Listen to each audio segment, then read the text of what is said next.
Welcome to the Italian Wine Podcast. This episode is brought to you by Vinitaly International Wine and Spirits Exhibition. The 54th edition of Vinitaly was held from 10 to the 13th of April. If you missed it, don't worry. Go to vinitalyplus.com for on-demand recordings of all the sessions from the exhibition. And remember to save the date. The next edition of Vinitaly will be held from the 2nd to the 5th of April 2023.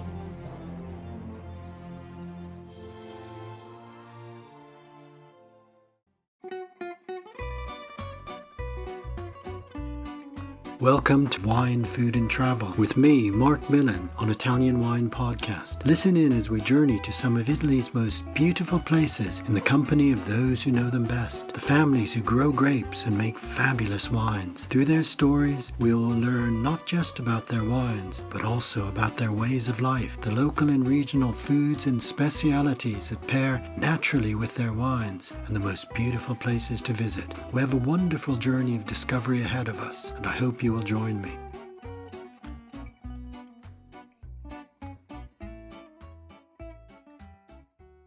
Welcome to Wine, Food and Travel with me, Marc Millon, on Italian Wine Podcast. Today we head to Tuscany, to an organic and biodynamic farm just outside of one of Italy's most beautiful small towns, San Gimignano, to meet my guest Pietro Dei, who manages the family estate, Podere La Marronaia, together with his brother Corrado. Ciao, Pietro. How are you today? Ciao, Mark. Good. And you? Yeah, I'm really well. I'm just imagining the beautiful view you have from your farm. Can you see the towers of San Gimignano? Yes, I had the tower just in front of me. Oh my, it's a beautiful sight, and it's one of the most popular places in Tuscany for visitors to come and discover this extraordinary medieval city with, it's almost like they're medieval skyscrapers, isn't it? Yes. We have a lot of towers. We have a lot of things to see. To visit Old San Gimignano, we should spend like a day because there is a lot of attraction all around the town, inside and outside the walls. I think maybe a day and a night, because for me, San Gimignano is always best when the big coachloads of tourists have left and the town actually becomes quite quiet in the evening. Yes. Consider that the local go there just later in the afternoon or late at after dinner to take a good ice cream. That's nice. That's nice to just nip out for a gelato in San Gimignano. You're very lucky living there. Pietro, what were the towers for? The towers, they have different use. Mostly their use has storage. So inside they have different layers and they storage food and treasure of the family. Okay. And the most powerful family had the tallest tower? Yes. Officially, it depends about how a family are. So if they are healthier, if they are have a lot of power, if they have a lot of money, they make a bigger and taller tower. Okay, size matters. Yes. But there was a law that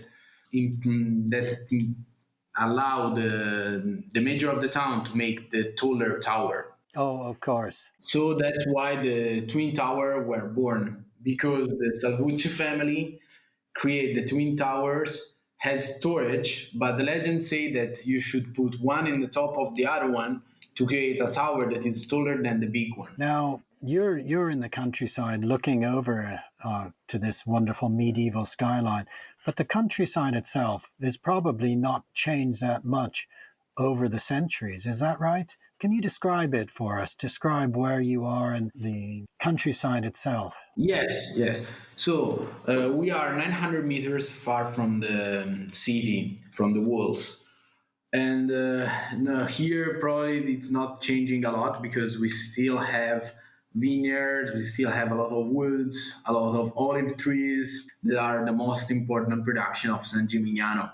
With the saffron, since the Middle Ages, the two products that is very, very important, the Vernaccia and the saffron. It's considered as gold, and they use it to make exchange, to pay like the rent of the house, or if you have you have to pay somebody, you can use the Vernaccia or the saffron to do it. and it's still producing here today. That's really interesting. So, Pietro, tell us a little bit about your family story, how you came to the Podere La Marronaia. This one is like a funny story because we started in 2000, and before 2000, both of my parents were scuba instructor, and they have a diving. They always live here. My mom is born where was born in town, in the inside the walls, and my father is born half an hour to here, close to Florence. And but they always live in San Gimignano. In 2000, they decided to build a farm and to start to make wine and olive oil. So, a big family, a big change of career from being in the sea and diving to working the land, Yes, it's totally different. and a big change for you and your brother as well. I was 5 and my brother was 3 when we start officially. So I remember mostly working in the farms. I never make scuba diving. Right. Okay. So you grew up here. Maronaia is really your life and what you know. Yes, yes. I see the farm burning because when we take it, the main house was a old watching tower of the medieval age, and it was all destroyed. So we have restored it, and me and my brother we see everything. We have saw everything from the restoring to the working officially. Okay. So the house needed to be restored. What about the vineyards? Were they already there? And the olive trees, were they there and needed? A part yes and a part no. We have in fact some new grape. For the olive trees we use mostly old olive trees, but for the vineyard we have a part that is new and a part that is old. Okay. Consider that we have one of the oldest vineyard of Vernaccia.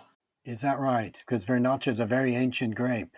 Yes, and we have one that is from 1970 and it's one of the oldest in San Gimignano. Now, when your family came to Maronaia, they wanted to farm in a particular way. It was important right from the start to farm organically. Why was that? Why was their desire so strong to do things in this way? It wasn't actually that common in 2000, was it? No, it wasn't. In fact, it's not so common. Consider that here in town we were just 3 or 4 farms that make the organic instead the more than 100 that we had.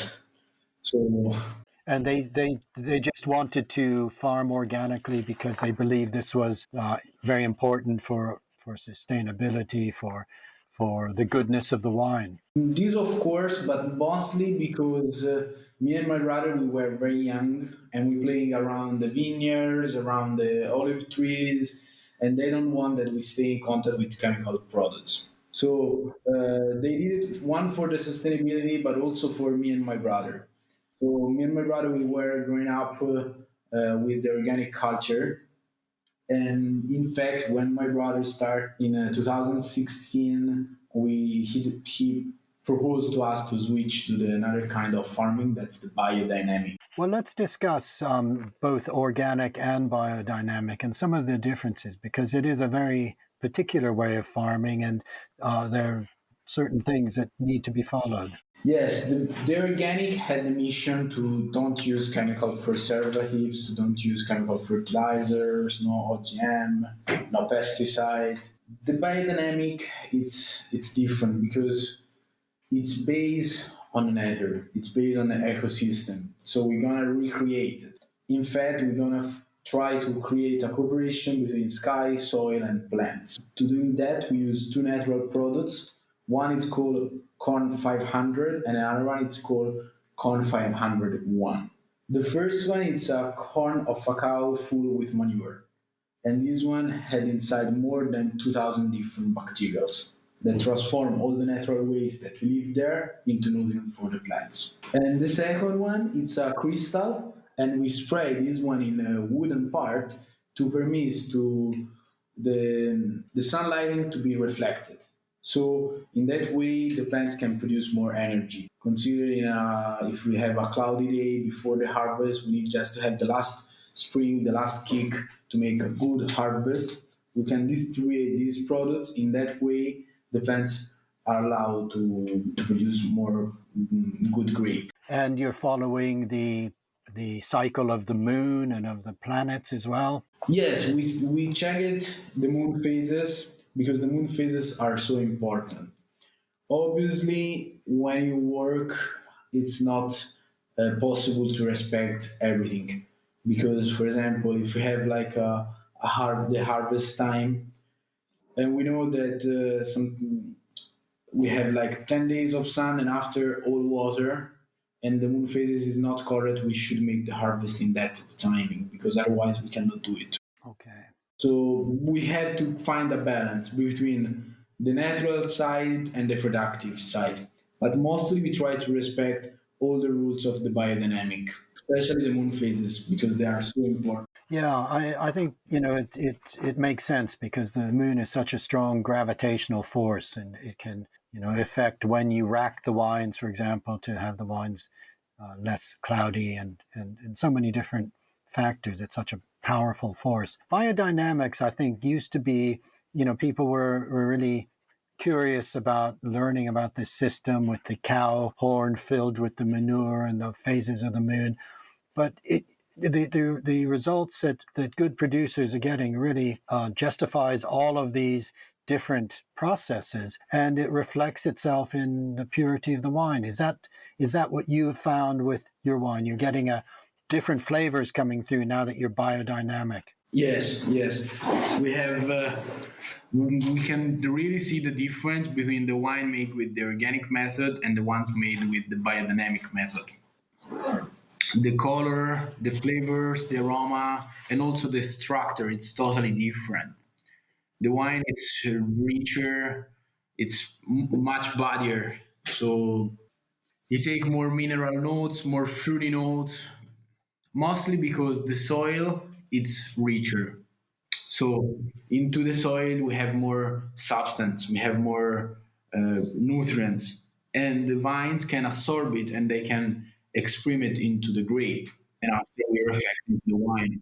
Yes. Right, and so that's reflected in the wine itself. Let's talk about two of your wines, and let's talk about Vernaccia, this important grape. It's interesting that the Vernaccia grape is only found around San Gimignano. I know there are other Vernaccia, for example, in Sardinia or in Le Marche, but they're different grape varieties. The Vernaccia in Tuscany is only found around San Gimignano. That's curious that it it doesn't seem to have traveled, and yet it's such a distinctive grape variety. Yes, yes. The Vernaccia is one of the most important wine in Tuscany. It's the only white wine of Tuscany. It's very important because it's a medieval grape, and this kind of wine it's very strange. Consider that in town we say that's a red wine with a white color, because when you drink a white wine, mostly you expect like a very fruity wine, like a Chardonnay or a Gewürztraminer, very fruity, very soft and light. The Vernaccia, it's more bodier. It's very, very strong, very aggressive. So it's a very strange wine. It's a big wine then to enjoy with food. Yes, we should use in combination with food because the drink by itself it's too hard. Yeah, yeah. You make a version of Vernaccia in amphora. Tell us about this and why you are fermenting or in terracotta. So the terracotta is the oldest method to make the fermentation and to make the winemaking. So we're going back to the origins of wine thousands of years ago. Yes, yes. Officially, the amphoras came from Armenia, from Georgia, Armenia, and after were imported here also. And we try to rediscover back these old techniques. Now we try to ferment in amphora. We have the first one. We have a 2018 Vernaccia, but now we have also some red and some rosé that we try to ferment there, and to see what's coming out. The amphora have a very good characteristic that I personally love it. They have an exchange of CO2 and oxygen. So the wine inside had a micro oxidation. In that way, he lost a little bit of his acidity and of his freshness, but he developed more aromas, more structure. It become a wine that is a little bit delicate and rounder. But at the same time, he take out the body, the real body of the wine. So the wine will be more structured and deeper. Especially the color, it's deeper. Is there skin contact? No, no, no. We don't have skin contact in the amphoras. We just press the grape, and we it goes straight into the amphora. Okay, with the natural yeast that's present on that had been from the skins. For all our wines, we make fermentation without added yeast. So we make natural fermentation. This one allow us to have wine a little bit more structured, but also richer at the notes. Because the Vernaccia, they don't have a lot of flavors as I told you, has the Gewürztraminer or the Chardonnay. It's intense, it's rich, but not as the other one. So with that kind of winemaking, we can take out a little bit more. Now, San Gimignano is famous, of course, for Vernaccia, less well known for its red wines, but you've been making your first red wine, Intenso, is pure Sangiovese. Is that right? Yes, the Intenso it's the wine that we had dedicated to my dad because all our wine have a connection with us. In general, it's dedicated to a member of our family. And this one is the ones that we dedicated to my dad because he had a very intense character and a very intense personality. And this wine is one of my favorite. It's made with 100% of Sangiovese. That's my favorite grape. It's a full body wine, very aggressive, very, very tannic. In fact, the first things that you feel is the dry of the tannins. At the nose, it's a bunch of flavors. It's so rich, had a lot of flavors, a lot of aromas. And this one, it's not aged, or better, it's aged just in the bottle. So it just make the finishing. It's fermented in the cement and after make the finishing in the bottle. Okay, just to keep that more aggressive character and let it just develop and evolve. You're making me really want to taste these wines. I love the sound of them with, the Vernaccia with this real intense character, even a little bit of aggression, this white wine for people that love red wines. And then the Intenso with this strong character of Sangiovese coming through in that with the acidity and that slight bit of tannin or more tannin than needs to be softened in the bottle. I love those wines, and I love them with the foods of your area too.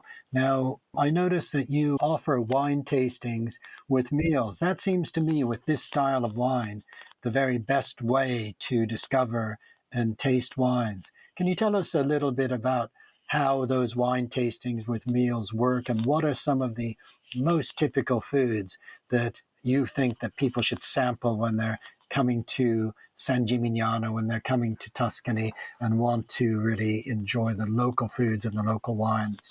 Of course. So mostly we have different kind of wine tasting.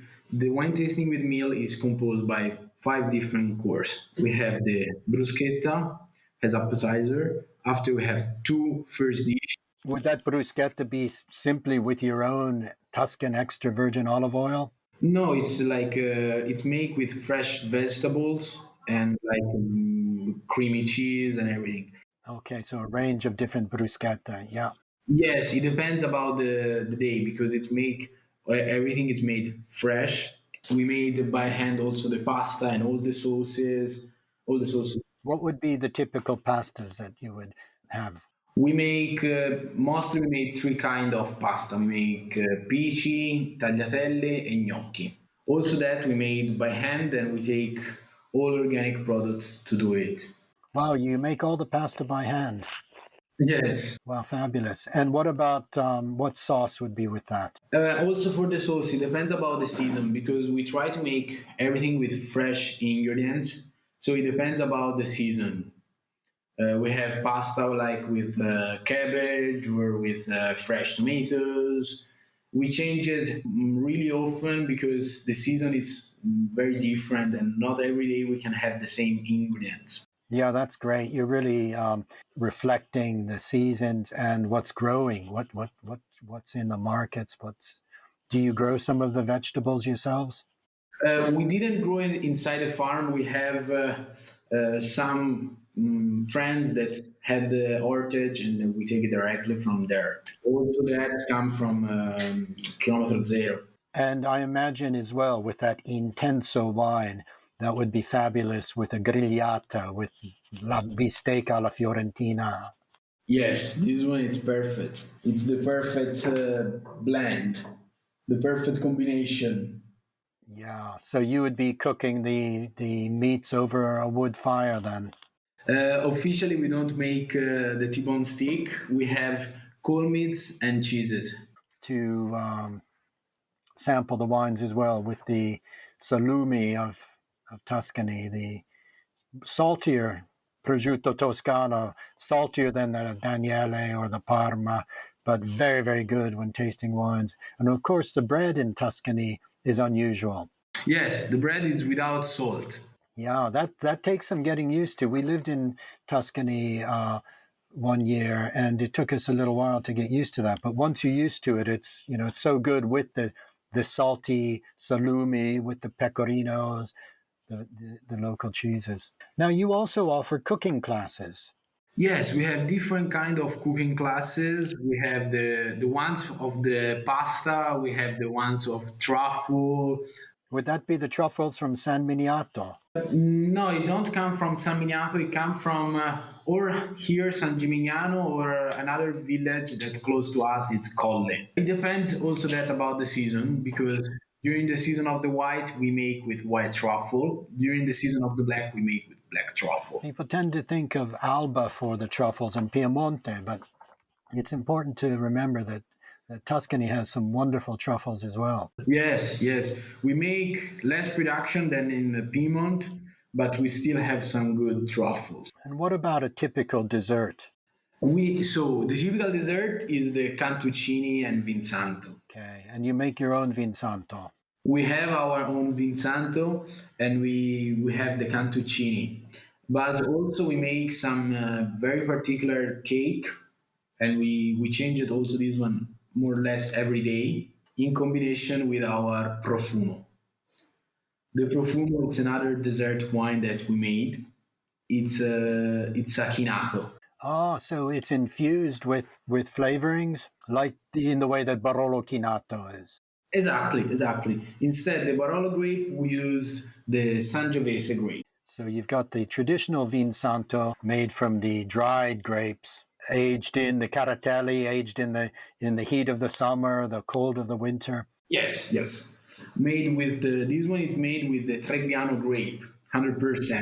And you lay the grapes out or you hang them up? No, we hang up. You hang them up. Okay, so it's a very labor intensive to arrive at this exquisite dessert wine, the Vinsanto.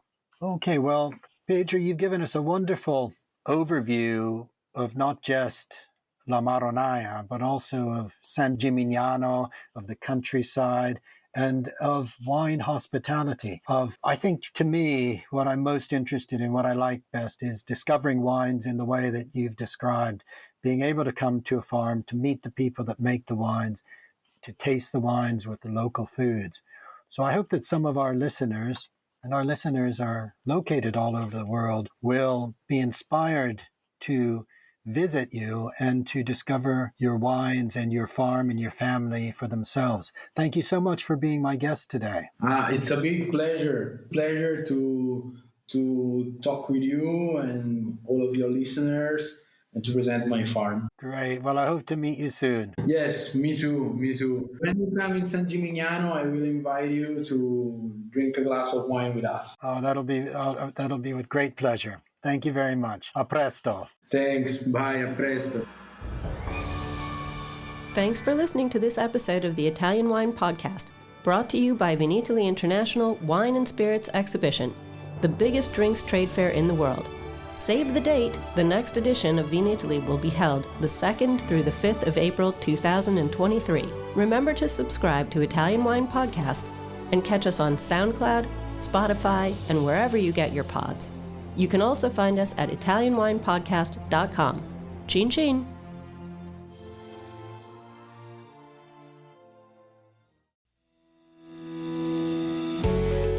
Hi guys. I'm Joy Livingston, and I am the producer of the Italian Wine Podcast. Thank you for listening. We are the only wine podcast that has been doing a daily show since the pandemic began. This is a labor of love, and we are committed to bringing you free content every day. Of course, this takes time and effort, not to mention the cost of equipment, production, and editing. We would be grateful for your donations, suggestions, requests, and ideas. For more information on how to get in touch, go to ItalianWinePodcast.com.